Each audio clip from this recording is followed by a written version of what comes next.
con el programa. Entonces, hablaremos de lo acontecido hace un año. No, se cumplió el día de ayer, pero igual se sigue recordando en todo el mundo. Los japoneses que viven fuera del país incluso recordaron que hace un año se produjo un terremoto y posterior tsunami que dejó a miles de familias sin hogar y afectó a la central nuclear de Fukushima, que provocó uno de los mayores desastres nucleares después de Chernobyl. Solamente para que se den idea de lo acontecido, más de 15.000 muertos, miles de desaparecidos y 300.000 millones de dólares en pérdidas. Según organismos internacionales, uno de los terremotos más devastadores, más costosos en la historia de la humanidad. El informe. 11 de marzo del 2011, día en que un terremoto de 9 grados remeció la costa de Japón, provocando un tsunami que destruyó todo a su paso hasta 10 kilómetros dentro de la isla. Como consecuencia de la entrada de agua, los sistemas de refrigeración de la central nuclear de Fukushima se vieron afectados. A partir de ese día se producen explosiones dentro de la central nuclear, aumentando la radioactividad en el país. Las autoridades y la población recordaron a las 20.000 víctimas mortales del tsunami que arrasó la costa nororiental y provocó el desastre nuclear, el más grave desde Chernobyl en 1986.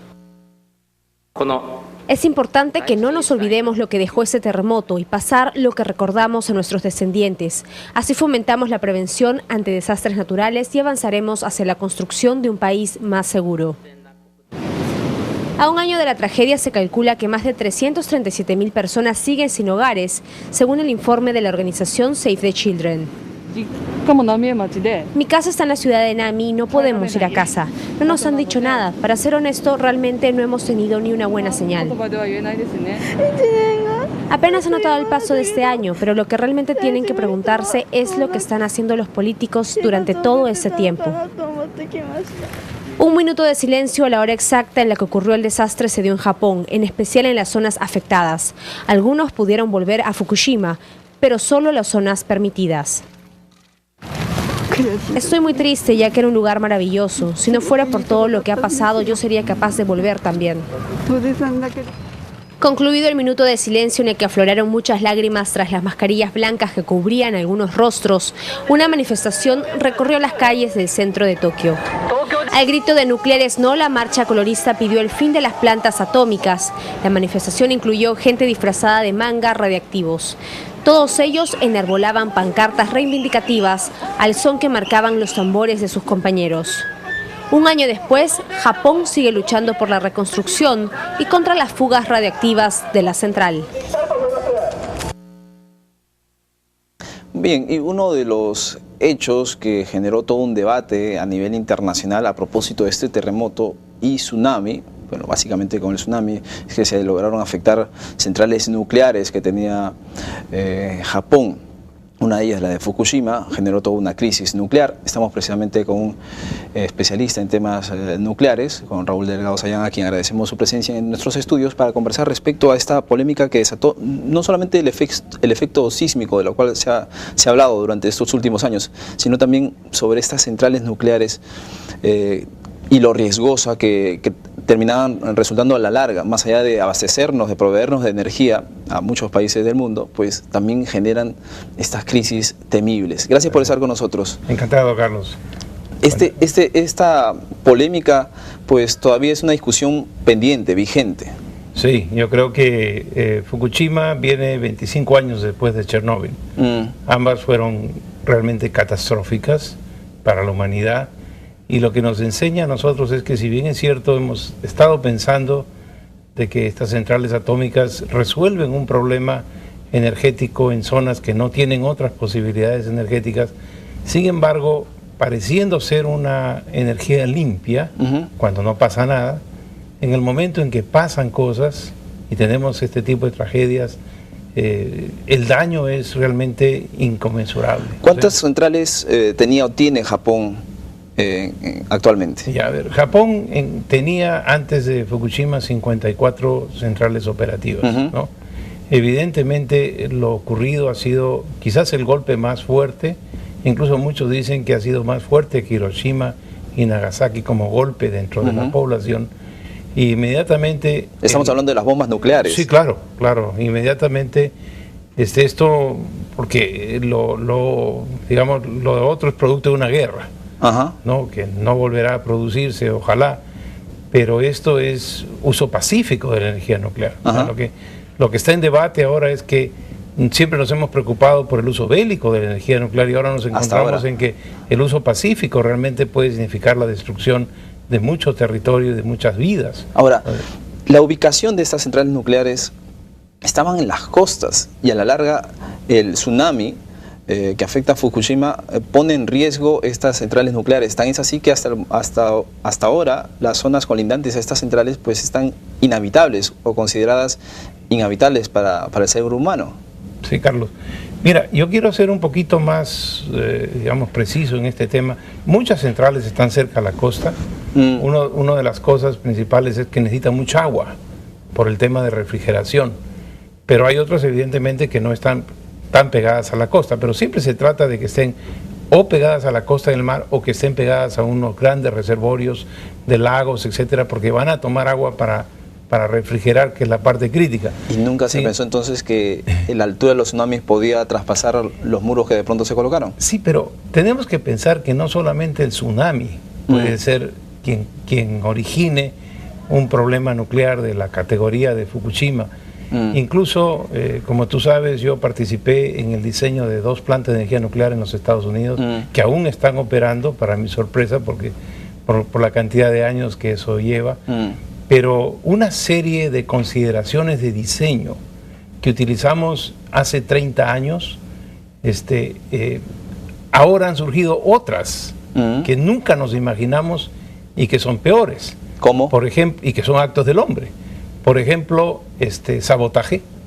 Nunca pensamos que pudiera haber un sabotaje.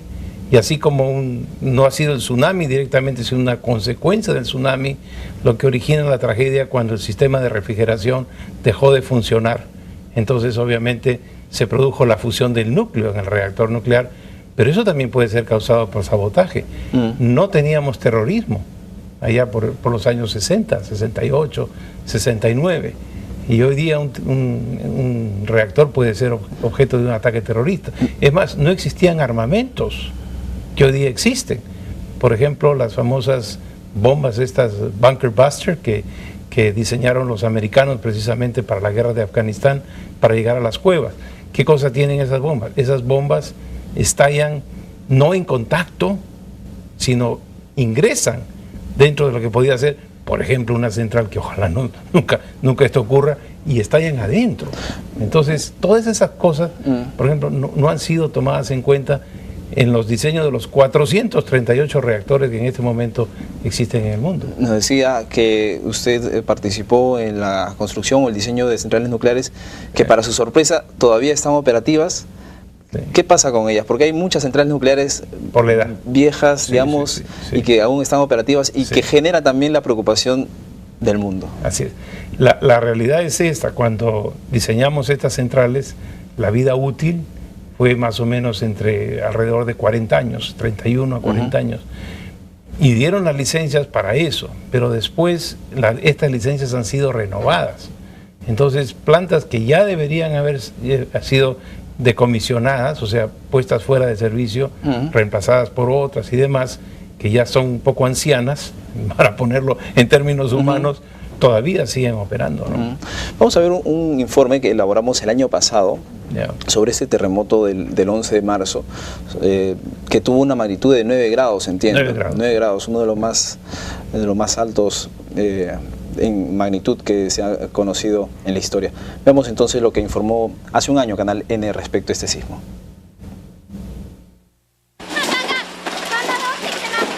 Las impresionantes imágenes parecían de una película, pero no era así. Japón vivió el peor terremoto de su historia. El devastador movimiento telúrico de 8,8 grados de magnitud en la escala de Richter, seguido de un fuerte tsunami, causó cientos de muertos y desaparecidos en el este del país asiático. Las cifras aumentan a medida que llegan las informaciones desde la zona del desastre. Nunca viví un movimiento así, no podía soportarlo. Sentí que algo pasaría en el mundo, fue realmente aterrador, tengo casi 70 años y nunca viví algo así.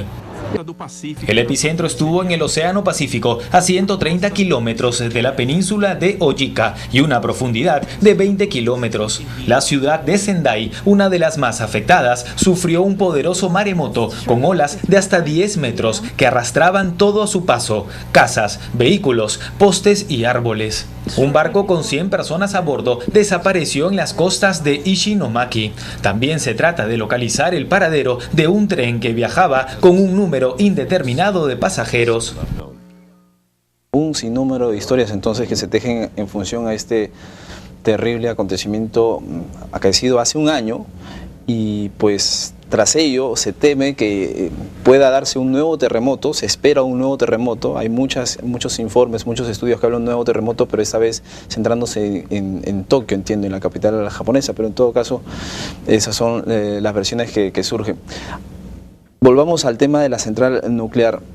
Nos hablaba de pues, lo que ha acontecido en Fukushima, y entiendo que hay desechos que no pueden ser extraídos todavía. Así es. ¿Qué es lo que está ocurriendo? Bueno, ese es uno de los mayores problemas. Incluso se piensa que mucha de la radiación en Fukushima no solamente proviene del material que en ese momento estaba operando en el núcleo, sino todo reactor tiene dentro de su estructura unas piscinas donde se deposita, que son como sarcófago piscinas, donde se deposita el material que ya ha sido utilizado para generar energía, material fisionable, que sigue siendo radioactivo, pero ya no en cantidades suficientes de radioactividad en la producción como para poder operar comercialmente. Entonces ese material esas barras son retiradas y reemplazadas por barras nuevas cargadas, y ese material se deposita en esas grandes piscinas que están dentro de los edificios que alojan los reactores nucleares, porque no tienen a dónde ir. O sea, en este momento no se han construido los depósitos permanentes para llevar este material que seguirá siendo radiactivo por siglos.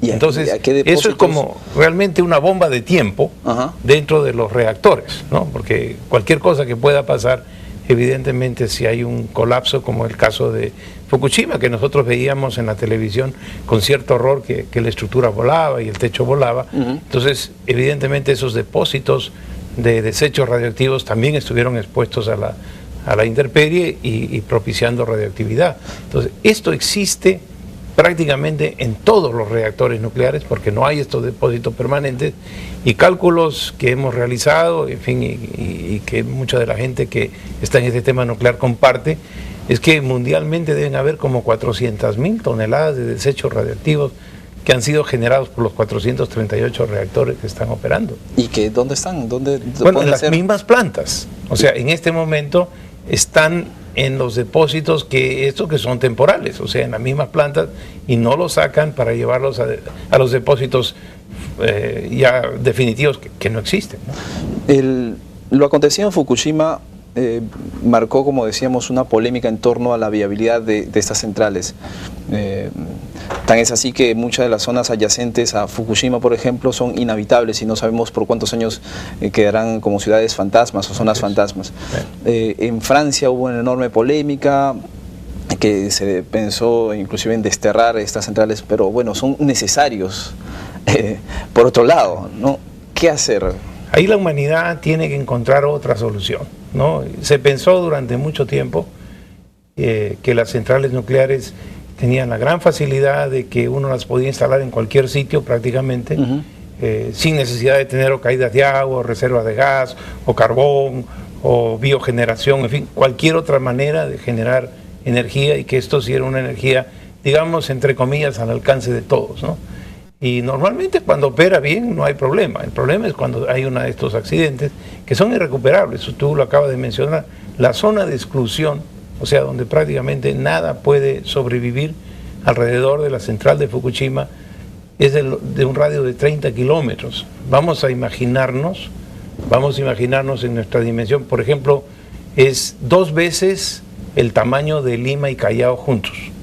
Entonces, imagínate que esa parte ya no la podrías utilizar durante 30, 40 o 50 años. El suelo está contaminado, no hay nada prácticamente ahí que puedas sembrar, no hay nada que el ganado no puede subsistir, además de las personas.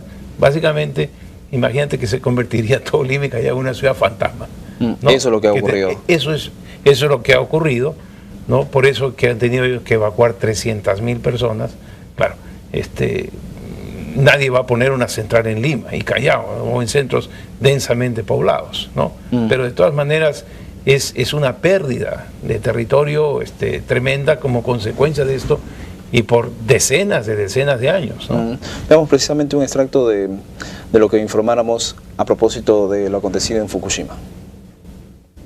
Japón se enfrenta a una potencial catástrofe. Las explosiones en 2 reactores de la central nuclear de Fukushima, afectada por el reciente terremoto, enviaron bajos niveles de partículas radiactivas hacia Tokio. Muchos ciudadanos huyen de la capital, mientras otros abarrotan las tiendas para adquirir productos básicos. La posibilidad de una mayor filtración radiactiva está aumentando. Estamos haciendo todos los esfuerzos posibles para evitar que se extienda la filtración. Sé que hay mucha gente preocupada, pero quisiera pedirles que actúen con calma. El primer ministro japonés pidió a las personas en un radio de 30 kilómetros en torno a la planta que no salieran al exterior. Sin embargo, el jefe de gabinete del gobierno, Yukio Edano, fue más optimista y dijo que los altos niveles de radiación estaban descendiendo. Sé que hay que tomar las cosas con calma, pero el alto nivel de radiación fue temporal. Haremos todo lo posible. Bien, veíamos entonces lo que informáramos en su momento respecto a esta central de Fukushima, que tiene un problema todavía vigente, entiendo. Sí, todavía ¿Cómo no, así? Todavía no llegan a lo que se llama el apagado en frío, o en inglés es el cool shutdown, que es prácticamente el término de toda posibilidad de seguir generando radiación, ¿no? Ellos han logrado, si tú recuerdas, el problema que ellos tuvieron fue fundamentalmente la caída del sistema de refrigeración, no pudieron a tiempo comenzar a bajar la temperatura, ¿no? Y los elementos que tenían para tomar todos los neutrones producidos y parar en realidad la fisión nuclear no funcionaron, ¿no? Pero producido esto, el poder apagar una central damnificada como esta es un problema muy serio que toma muchísimo tiempo. Ellos han logrado bajar las temperaturas del orden de 450 a 500 grados centígrados en los diferentes reactores, especialmente en el 1 y el 3, que son los más afectados, entre 100 a 150 grados. Se calcula y se estima de que llegarán prácticamente a la neutralización total y a bajar totalmente la temperatura a finales de este año. En su momento se dijo que se habían echado desechos al mar y por tanto se estaba contaminando el océano. ¿Se recurrió a ese procedimiento? Definitivamente. ¿Era necesario hacerlo? Era necesarísimo. En las etapas iniciales, si tú recuerdas, incluso debes haber visto cuando en la desesperación, porque ese no es un procedimiento que existe, para tratar de bajar temperatura, desde un helicóptero tiraban agua de mar, evidentemente, dentro del reactor colapsado, o sea, del edificio del reactor colapsado. Bueno, esa agua finalmente entró en contacto con material radioactivo y eso finalmente va a parar al mar. O sea, eso es, evidentemente, mucha radioactividad, además del suelo de Fukushima, ha ido a parar al mar. Y con ello se temió que toda esa radiación o esa carga radioactiva de alguna manera llega a nuestras cosas. Bueno, recordará ustedes en su momento que hubo ese temor, esa sensación. Felizmente, ya traspasando toda esta información que usted nos brinda en función a los intereses peruanos, nosotros no tenemos una central nuclear y me decía antes de salir al aire, no la necesitamos. No, para nada. Dios en eso nos ha bendecido, no tenemos ese riesgo, tenemos miles de formas de generar energía, sobre todo energía hidráulica, que apenas estamos arañando el 5 a 6 o 7% del potencial de generación de energía hidráulica. Tenemos el gas, que evidentemente también nos va a dar una seguridad energética. Podemos explorar y avanzar en términos de energías no convencionales, solar, podemos también tener energías eólicas. O sea, felizmente en el Perú, si algo no necesitamos es energía nuclear. O sea, somos un país en ese sentido bendecido por Dios para no estar expuestos a este riesgo. Sí lo tienen algunos otros países de Sudamérica como Argentina, entiendo. Sí, o sea, países que son fuertemente deficitarios por no tener estas facilidades, tienen Chile. este problema. Chile tiene un poquito menos, con excepción del norte de Chile, pero ahí lo que se puede es, en cierta forma podemos incluso hasta exportar un poco de energía, pueden recurrir a países vecinos, pero felizmente, por lo menos en esta zona del Pacífico, no vamos a necesitar, y lo cual es importante porque, digamos, sí, el tema es que los países están tan cercanos unos a otros que cualquier problema de uno de los países inmediatamente nos puede llegar a nosotros. Exacto, eso hace temer sin duda. Muchísimas gracias por sus explicaciones, por brindarnos sus conocimientos en torno a esta crisis nuclear desatada en Japón hace un año aproximadamente en función a este terremoto que padeció este país y tsunami, con lo cual se generó toda esta crisis. Muy amable por su presencia. Encantado, Carlos. Vamos a hacer una pausa. En el siguiente bloque vamos a compartir más noticias internacionales con ustedes. Por ejemplo, el